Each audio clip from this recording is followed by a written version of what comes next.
আসসালামু আলাইকুম। সবাই কেমন আছেন? আলহামদুলিল্লাহ আমি ভালো আছি। আজকে আমার আম্মু একটা মজাদার ভর্তা করেছে। এত মজা লাগছে বলার মতো না। আম্মু বলে আগেকার মানুষ নাকি ভর্তা হলে আর কিছুই তাদের লাগতো না। তা আপনারা কি ভর্তা করলাম আমি এটা জানার জন্য ভিডিওটা সম্পূর্ণ দেখতে হবে। তো না টেনে চলেন সম্পূর্ণ ভিডিওটা দেখে আসি। প্রথমে আমি কড়াইটাকে গরম করে নিয়েছি। এখন এর মধ্যে দিয়ে দিচ্ছি আমি পেঁয়াজ আর রসুন, তার সাথে দিয়ে দিচ্ছি কয়েকটা কাঁচামরিচ। এই কাঁচামরিচগুলো আমার নিজের গাছের, কয়েকটা ভিন্ডি মরিচ গাছ লাগিয়েছিলাম, তো সেই গাছ থেকে দেখতেই পাচ্ছেন কত সুন্দর হয়েছে মরিচগুলো। তো আমি তুলে নিয়েছি। এই মরিচগুলো আসলে খেতে খুবই ঝাল হয়, তাই আমি পরিমাণ একটু কমই দিয়েছি। এর মধ্যে দিয়ে দিচ্ছি আমি তেল, পেঁয়াজ রসুন আর কাঁচামরিচগুলো ভেজে নেওয়ার জন্য। এখন আমি এগুলোকে খুব ভালোভাবে ভেজে নেব।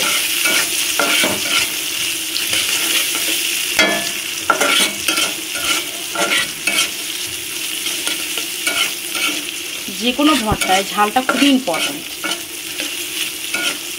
কেন জানি না ভর্তায় ঝাল ছাড়া ভালোই লাগে না।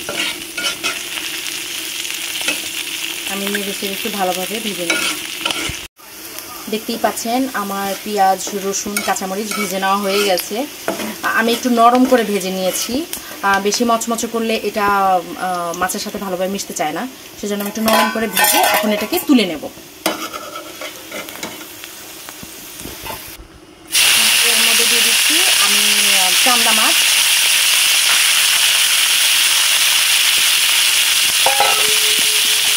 এই ছোট চামড়াগুলো আমি খুব ভালোভাবে ভেজে নেব তেলে।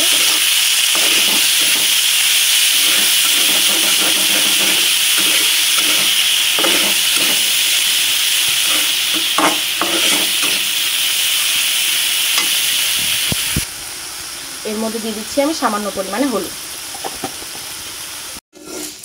দেখতেই পাচ্ছেন আমার চান্দা মাছ ভেজে নেওয়া হয়ে গেছে। এখন আমি চুলাটাকে অফ করে নেব। প্রথমেই আমি চান্দা মাছগুলো বেটে নেওয়ার জন্য পাটায় নিয়ে নিয়েছি।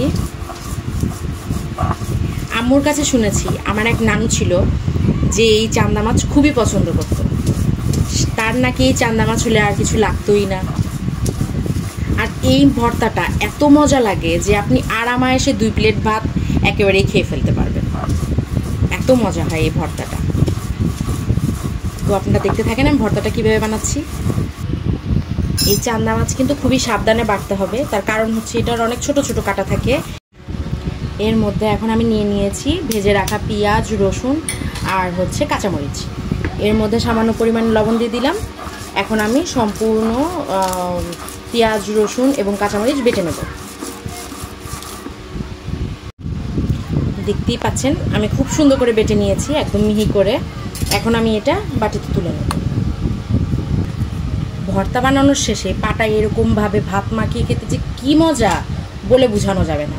আমি যতবারই ভর্তা করি ততবারই আমি এইভাবে ভাত মাখিয়ে খাই। দেখতেই পাচ্ছেন এটা দেখতে কত ভালো লাগছে এবং খেতেও সেরকম সুস্বাদু হয়েছে। আমার এই ভিডিওটা যদি আপনাদের ভালো লাগে থাকে তাহলে অবশ্যই একটি লাইক কমেন্ট এবং সাবস্ক্রাইব করতে ভুলবেন না। সবাই ভালো থাকবেন, সুস্থ থাকবেন। আল্লাহ হাফেজ।